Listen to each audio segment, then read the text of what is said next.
Hello students, welcome to personal tutor. मैं हूं संयोगिता और हम डिस्कस कर रहे हैं डेटा हैंडलिंग का पहला example number 1 that is on page number 186। यहाँ पर हम इंट्रोडक्शन कंप्लीट कर चुके थे।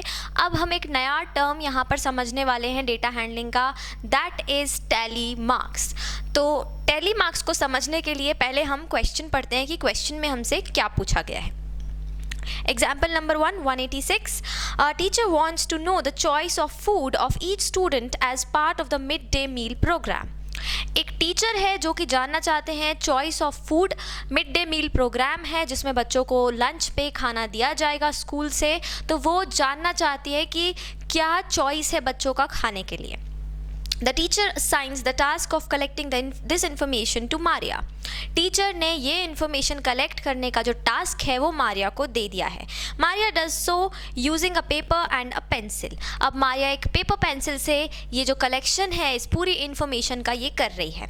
After arranging the choices in a column she puts against a choice of food 1 mark for every student making the choice. तो उसने क्या किया है, 1 मार्क के साथ में उसने पूरा का पूरा इन्फॉर्मेशन जो है वो एक टेबल में कॉलम्स में लिख लिया है। तो हम ये टेबल बनाएंगे पहले सबसे कि क्या मारिया ने इन्फॉर्मेशन कलेक्ट की है। ये इस तरफ जो कॉलम है वो है चॉइस का, इस तरफ जो कॉलम है वो है नंबर ऑफ स्टूडेंट्स।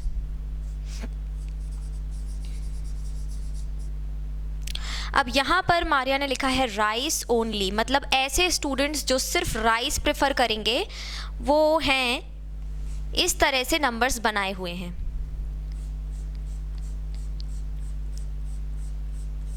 उसके बाद में चपाती ओनली, मतलब ऐसे स्टूडेंट्स जो सिर्फ चपाती प्रेफर करेंगे उनका नंबर इस तरह से बनाया हुआ है।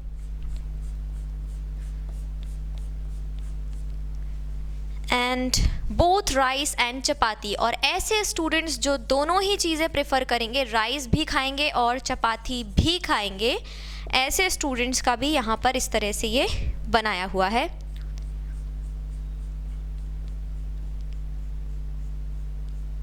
इस तरह से उसने ये 1 का साइन बना लिया है, मतलब एक 1 के साइन का मतलब है कि एक स्टूडेंट, ठीक है। अब ये 1 2 3 4 5 6 7 8 ऐसे करके जितने भी यहाँ पर साइंस बने हुए हैं, लेट्स सपोज 17 साइंस बने हुए हैं यहाँ पे, तो 17 स्टूडेंट्स ऐसे हैं जो सिर्फ राइस प्रेफर करेंगे, फिर यहाँ पर 13 स्टूडेंट्स ऐसे हैं जो सिर्फ चपाती प्रेफर करेंगे, और ऐसे 20 स्टूडेंट्स हैं जो दोनों ही चीज़ें प्रेफर करेंगे खाने में। अब हम देखते हैं आगे क्या है। Umesh, after seeing the table, suggested a better method to count the students. He asked Maria to organize the marks in a group of 10 as shown below. अब यहाँ पर उमेश ने क्या किया, उमेश ने कहा कि यहाँ मैं एक काम करती हूँ, यहाँ पर नंबर्स लिख देती हूँ 17, 13 एंड 20, इस तरह से ये नंबर्स थे। अब मारिया ने तो इतना ही टेबल बनाया था, ये तो मैंने अपनी अंडरस्टैंडिंग के लिए, हमारी अंडरस्टैंडिंग के लिए नंबर्स लिख दिए हैं। मारिया ने यहीं तक का टेबल बनाया था जो कि काफ़ी ज़्यादा क्या कह सकते हैं, हमको कंफ्यूजिंग लग रहा था, क्योंकि इतना हमें बार बार काउंट करना पड़ेगा। समझ रहे हैं आप, ये 17 है तो हमें 17 बार बार काउंट करना पड़ेगा अगर हम भूल जाएंगे तो, ठीक है। तो ये थोड़ा सा एक टाइम कंज्यूमिंग मेथड था, तो इसलिए उमेश ने सजेस्ट किया कि एक काम करते हैं, इनको 10-10 के ग्रुप्स में डिवाइड कर देते हैं। तो क्या रहेगा कि एक ग्रुप 10 का रहेगा, तो हम 10 सीधे के सीधे समझ पाएंगे कि भाई 10 का ग्रुप है तो मतलब ये 10 हो गया, फिर ये 10 हो गया, फिर ये 10 हो गया, और ऐसे हमें जल्दी टाइम कम लगेगा, हमारा जो जल्दी है कैलकुलेशन सामने आ जाएगा। तो उमेश ने ये आइडिया जो सजेस्ट किया इसको एक बार करके देखते हैं। उमेश ने कहा कि इनको 10-10 के ग्रुप्स में डिवाइड कर दो, तो 1 2 3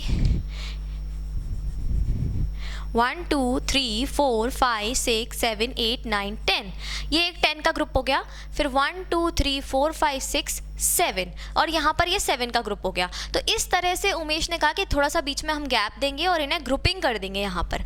ऐसे ही अगर यहाँ देखें तो ये एक 10 का ग्रुप हो गया, फिर ये 1 2 3 का ग्रुप हो गया, और अगर ऐसे ही यहाँ देखें तो 1 2 3 4 5 6 7 8 9 10, और यहाँ पर 1 2 3 4 5 6 7 8 9 10 इस तरह से ये यहाँ पर ग्रुपिंग कर दी उमेश ने। तो ये एक 10 का ग्रुप है, ये एक 10 का ग्रुप है, ये 10 का ग्रुप है और एक ये 10 का ग्रुप है।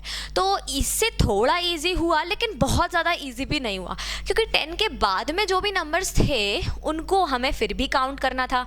जैसे कि ये 7 नंबर्स हैं, 7 मार्क्स हैं, तो यहाँ पर 7 हमें काउंट करना पड़ेगा। ठीक है, तो Rajan made it simpler by asking her to make groups of 5 instead of 10 as shown below. अब राजन ने और ज़्यादा उसे ईजी बनाने के लिए, और ज़्यादा सिंपल बनाने के लिए राजन ने कहा कि 5 की जगह पे हम एक काम कर सकते हैं कि हम 10 की जगह पे हम एक काम कर सकते हैं कि हम इन्हें 5 के ग्रुप्स में डिवाइड कर दें, तो ये हमारे लिए ज़्यादा ईजी हो सकता है। तो लेट्स सी कि 5 के ग्रुप्स में कैसे हो पाएगा। 1 2 3 4 5, 1 2 3 4 5, ये हो गया 10, 1 2 3 4 5, ये हो गया 15 एंड 1 2। इस तरह से अगर आप देखें थर्ड वाला टेबल तो उसमें इस तरह से हो रखा है 1 2 3 4 5, 1 2 3 4 5 एंड 1 2 3, और यहाँ पर 1 2 3 4 5, 1 2 3 4 5, 1 2 3 4 5, 1 2 3 4 5। इस तरह से 5 5 5 5 के ग्रुप्स में इस तरह से पूरा डिवीजन कर दिया। किसने? राजन ने, उसको और इजी बनाने के लिए। Now teacher suggested that the 5th mark in a group of 5 marks should be used as a cross as shown by. तो टीचर ने क्या सजेस्ट किया कि जो 5th वाला मार्क आप बना रहे हो ना, इसको यहाँ नहीं बनाते हुए आप एक काम करो, इसे क्रॉस कर दो। ऐसा क्यों सजेस्ट किया टीचर ने? देखिए, दीज आर टैली मार्क्स, दस 1 2 3 4 5 shows the count to 5 + 2 shows the 5 + 5। देखिए, तो टीचर ने ऐसा इसलिए सजेस्ट किया कि अब आपके लिए ये चीज़ और भी ईजी हो जाएगी, क्योंकि यहाँ पर आप ग्रुपिंग भी इजीली देख पाएंगे। ये क्रॉस्ड है तो ये हो गया टोटल 5 का ग्रुप, फिर यहाँ पर ये क्रॉस्ड है तो ये हो गया टोटल 5 का ग्रुप, फिर ये क्रॉस्ड है तो ये हो गया 5 का ग्रुप। तो यहाँ पर आपको एक ग्रुप भी बहुत पर्टिकुलरली समझ में आ रहा है, और इन्हें हम कहते हैं टैली मार्क्स। इन्हें हम क्या कहते हैं? Tally marks. ये साइंस जो होते हैं, ये टैली मार्क्स के साइन होते हैं, जिसे आप किसी भी डेटा हैंडलिंग के किसी भी डेटा को, इन्फॉर्मेशन को बहुत इजीली अंडरस्टैंड कर सकते हैं। तो ये इस तरह से जो है टीचर ने यहाँ पर टैली मार्क्स बना दिए। तो इन सबको बना लेंगे, चलिए देखते हैं कैसे। ये देखिए 1 2 3 4 और 5th वाला जो है वो हम इस तरह से बनाएंगे, 1 2 3 4, 5th वाला इस तरह से। अब ये 3 तक ही खत्म हो रहा है तो यहाँ पर 3 पर छोड़ देंगे, तो 5 + 5 + 3 दैट इज 13। ऐसे ही यहाँ करेंगे, ये सारे के सारे 5 के ग्रुप्स थे, तो ये 5th वाला जो है इस तरह से बना देंगे। तो ये हो गया हमारा टैली मार्क्स। अब टैली मार्क्स में अगर आपको सिर्फ 1 लिखना है तो आप ऐसे लिखेंगे, 2 लिखना है तो आप 2 मार्क्स बना देंगे, 2 मार्क करेंगे। अगर 3 लिखना है तो 3 मार्क करेंगे, 4 लिखना है तो 4 मार्क करेंगे, और अगर 5th भी आ गया तो आप उसे ऐसे करेंगे और फिर आगे बढ़ लेंगे। ये 5th का ये ग्रुप हो गया। अब हमें आगे बढ़ना है तो हम आगे बढ़ के आगे 5th के आगे जो भी काउंटिंग है, जैसे 6 है तो आप एक और लाइन बना सकते हैं, 7 है तो आप 2 लाइन बनाएं, 8 है तो आप 3 लाइन बनाएं, 9 है तो आप 4 लाइन बनाएं, और फिर अगर 10 आ गया है तो फिर से इसे काट दें। तो इस तरह से ये है टैली मार्क्स का जो है पूरा ऑर्गेनाइजेशन होता है किसी भी डेटा में। इसके बाद अब हम अगर देखें क्वेश्चन नंबर 2, एग्जाम्पल नंबर 2, तो उसमें भी कुछ इसी तरह का क्वेश्चन दिया हुआ है। इसको रब करेंगे। आई होप कि आपको टैली मार्क्स समझ में आ गए होंगे। अब हम ये पूरा अप्लाई करने वाले हैं एक क्वेश्चन में।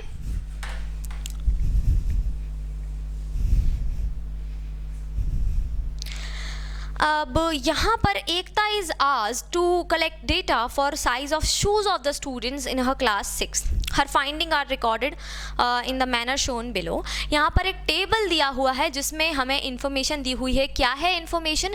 शू साइज है क्लास 6th के बच्चों का, क्लास 6th के स्टूडेंट्स का शू साइज हमें यहाँ पर दिया हुआ है। जावेद वांटेड टू नो, सबसे पहले अब देखिए यहाँ पर कुछ पॉइंट्स में हमसे क्वेश्चंस पूछे गए हैं। फर्स्ट क्वेश्चन जो है हमारा वो ये है, द साइज ऑफ शूज वोन by the maximum number of students. मतलब कि सबसे ज़्यादा कौन सा साइज़ है जो कि इस क्लास के बच्चे पहनते हैं। मतलब हो सकता है कि सबसे ज़्यादा बच्चे पहनते हो 6 नंबर का शू, तो वो उन्हें जानना है कि भाई सबसे ज़्यादा कौन सा साइज़ का शू बच्चे पहन रहे हैं। Next is the size of shoes worn by the minimum number of students. और सबसे कम कौन सा बच्चे पहन रहे हैं, कौन सा साइज़ जो है जो सबसे कम बच्चे पहन रहे हैं। Can you find this information? हमें यही इन्फॉर्मेशन फाइंड करनी है। अब हम इसे कैसे फाइंड करेंगे, चलिए देखते हैं। सबसे पहले तो जो टेबल हमें दी हुई है ना उसको हम ड्रॉ करेंगे। Let's just draw the table. ये जो टेबल हमें दी हुई है 5 4 7 5 6 7 6 5 6 6 5. Next is 4 5 6 8 7 4 6 5 6 4 6. Next is 5 7 6 7 5 7 6 4 8 7. इस तरह से हमें पूरी इंफॉर्मेशन यहाँ पर दी हुई है। Now what we need to do is, हमें यहाँ पर बनाना पड़ेगी एक टेबल जिसमें हम टेली मार्क्स लिखेंगे और साथ में शू साइज़ लिखेंगे। चलिए नंबर ऑफ़ स्टूडेंट्स लिखते हैं पहले एक तरफ। हमें क्या चाहिए, नंबर ऑफ़ स्टूडेंट्स चाहिए। तो एक काम करते हैं, नंबर ऑफ़ स्टूडेंट्स लिखते हैं। या तो पहले हम शू साइज़ लिख सकते हैं। देखिए हमें गिवन है शू साइज़, तो एक काम करते हैं पहले शू साइज़ ही लिख लेते हैं, क्योंकि नंबर ऑफ़ स्टूडेंट्स हमें गिवन नहीं है यहाँ पर, तो हम शू साइज़ लिख लेंगे। अब ये जो शू साइज़ है इसको हम क्या करेंगे, यहाँ पर हम लिखेंगे नंबर ऑफ़ स्टूडेंट्स, और इन स्टूडेंट्स के जो टेली मार्क्स हैं वो हम यहाँ बीच में लिख लेंगे। अच्छा ये एक फॉर्मेट है, ऐसा ज़रूरी नहीं है कि आपको टेली मार्क्स बीच में ही लिखना है। आप चाहें तो पहले नंबर ऑफ़ स्टूडेंट्स और फिर टेली मार्क्स लिख सकते हैं, पर हम क्या कर रहे हैं, हम टेली मार्क्स पहले बनाएंगे और उसके बाद हम जो भी टेली मार्क्स में नंबर मिलेगा उसको हम यहाँ लिख देंगे। चलिए स्टार्ट करते हैं। सबसे पहले शू साइज़ जो है वो सबसे छोटा जो इसमें दिख रहा है वो 4 है, तो पहले 4 ले लेते हैं कि भाई 4 नंबर का जो शू है वो कितने स्टूडेंट्स पहनते हैं। यहाँ पर देखेंगे 1, तो टेली मार्क में 1 बना देते हैं। फिर हम देखेंगे फर्स्ट लाइन तो ख़त्म, दूसरे नंबर पे ये यहाँ पर है तो 2 बना दिया टेली मार्क में। थर्ड इज़ दिस, 3 बना दिया टेली मार्क में। फोर्थ इज़ दिस, 4 बना दिया टेली मार्क में। एंड फिफ्थ इज़ दिस, तो ये 5 बना दिया टेली मार्क में। और ये ख़त्म हो गया यहाँ पर, तो मतलब यहाँ पर 5 आ रहा है तो हम यहाँ लिख देंगे 5, मतलब there are 5 students who were the size 4। Next size is we have 5, तो हम यहाँ लिखेंगे 5। लेट्स सी कितने स्टूडेंट्स 5 पहनते हैं, तो ये हो गया 1, ये हो गया 2, ये हो गया 3, ये हो गया 4 और ये 5 आ गया, तो एक ग्रुप तो ख़त्म हो गया। आगे देखेंगे ये 6 नंबर का है, तो ये दूसरा ग्रुप यहाँ से स्टार्ट हो जाएगा। ये हो गया 7, ये हो गया 8, तो यहाँ पर आ जाएगा 8। नेक्स्ट इज़ 6 नंबर का शू कितने स्टूडेंट्स पहनते हैं, शुरू करेंगे यहाँ से 1 2 3 4 एंड 5।